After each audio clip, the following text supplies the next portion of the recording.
significa essa vitória hoje do Corinthians, o VSR? Significa tirar esse peso mesmo dos resultados ruins, das atuações ruins principalmente, né? Na Libertadores da América, de dar esse ânimo de, pô, tem a melhor campanha, vai poder decidir em casa, pode começar o ano com o título do Paulistão. Essa montanha russa de início de ano, né? Pré-temporada, ano começando, é o Corinthians já chegando à decisão do Paulistão. É uma vitória de boas notícias, né? Pro Corinthians, né? Ainda que tenha alguns problemas já antigos.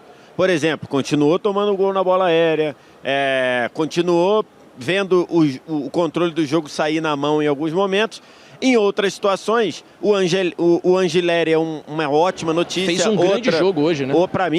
Para mim foi o melhor em campo. Para mim foi o melhor em campo. Até falei isso um pouquinho antes dele ser substituído. Tem a boa notícia do Garro aparecendo. O Garro estava meio que sumido no jogo, apareceu para fazer esse gol. Então, assim, tem a boa notícia de que, de fato, a Neoquímica Arena jogou a favor do Corinthians, né? E isso vai ser necessário, não é novidade, lógico, mas isso vai ser necessário na quarta-feira. Então, assim, tem coisas boas para o time do Corinthians, mas também tem ali a situação de que o trabalho do Corinthians precisa evoluir, precisa ajustar alguns pontos ali, mas valeu demais o Corinthians pela classificação, pela forma como o Corinthians conseguiu se superar. E essa casa aqui, né, Tatá? O Corinthians não perde aqui há mais de 9 meses. O Corinthians, para perder aqui na Neoquímica Arena, é muito difícil. O Corinthians, entre aspas, acha gols espetaculares no final do jogo aqui, como foi na pré-Libertadores com o time da Venezuela, como foi o ano passado na Copa do Brasil, na Copa Sul-Americana. Quem vem jogar aqui além de sabe tudo, que é tem muito a difícil. mística, né? A mística da camisa do Corinthians, né? Hoje o Corinthians não precisou do gol no finalzinho, né? Resolveu ainda no segundo tempo. Mas jogar aqui na Neoquímica Arena é um terror para o adversário. Deixa eu voltar lá no campo, que eu queria fazer uma pergunta pro Betão especificamente, né? Ele estava acompanhando todos os ataques do Corinthians como nosso embaixador ali na linha de fundo, né? Vendo o jogo bem de pertinho. E muita gente está repercutindo, ô Betão, esse trio ofensivo do Corinthians, né? Que às vezes se transforma num quarteto, mas sobretudo ali com Garro, com o Memphis e com o Yuri Alberto, né? Hoje teve gol do Yuri Alberto, teve gol do Garro, teve assistência do Memphis. É um trio que parece que está funcionando. O Garro desencadeou aí o seu primeiro gol na temporada, né? Então, de repente, deslanchando, né? Um gol num jogo dessa magnitude, dessa importância. E que vai ser importante na quarta, né? Exato. Esse trio vai ser muito importante na quarta. É aí que eu queria chegar, onde esses caras precisam aparecer, né? Para decidir. O Garro apareceu, acho que ele fica com essa chancela já. E o torcedor do Corinthians animado, né? Porque vai precisar de gols, está perdendo por 3-0 e muito passa pela parte ofensiva do Corinthians se esses três caras estiverem inspirados, né, Betão? Olha, na verdade, esse trio já vinha aparecendo desde o ano passado, né?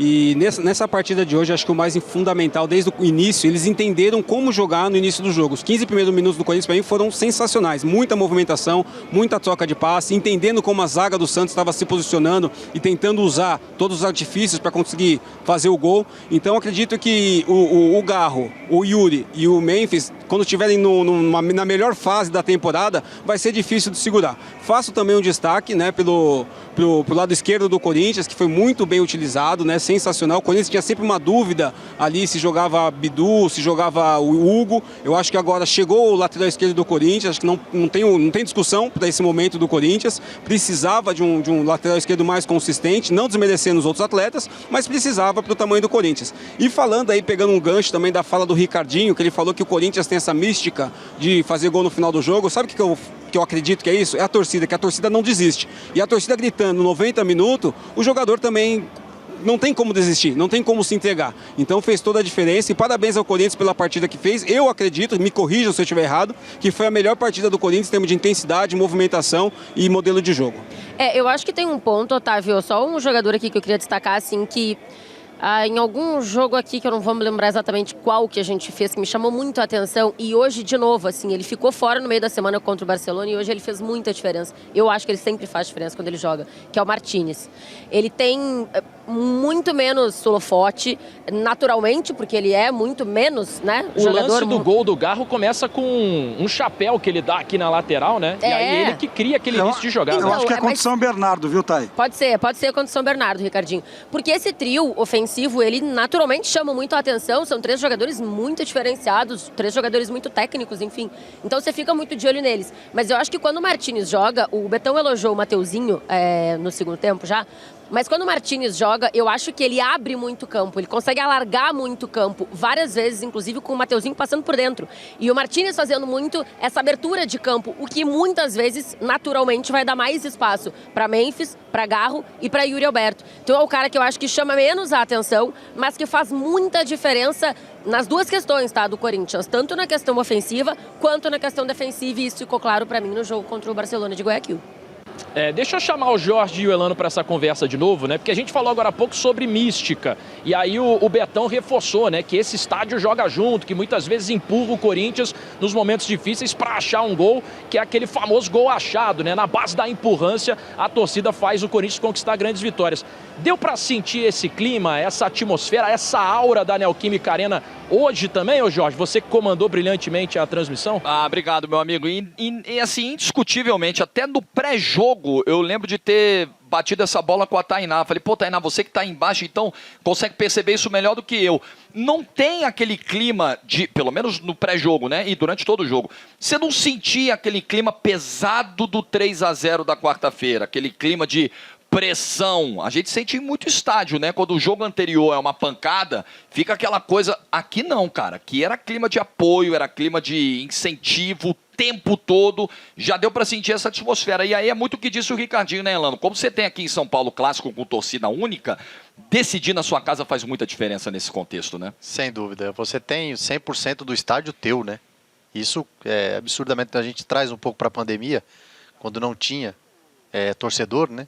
Basicamente, o time que jogava fora, ele quase igualou a quantidade de vitórias quando se joga em casa. Né? Então, se mostra a força da torcida. Ainda dizem que torcida não ganha jogo, hein? Não ganha jogo, mas ela faz muita muito. parte. Ela motiva muito, ela te coloca para cima ou te coloca para baixo. Essa aqui é uma torcida que ela joga junto, ela vai cobrar depois, quando acaba o jogo. Se o resultado não for bom, isso é meio, o peso também é muito grande. Mas os 90 minutos ela tá junto. Então, ela chegou, eu comentei em bastidores, a gente estava conversando aqui, se o Santos estiver consciente do que ele vai enfrentar fora, ele pode tirar proveito disso. Se ele não se der conta do que vai vir de fora para dentro, porque o torcedor corintiano hoje ele veio aqui sabendo que estava difícil, sabendo que a semana é dura.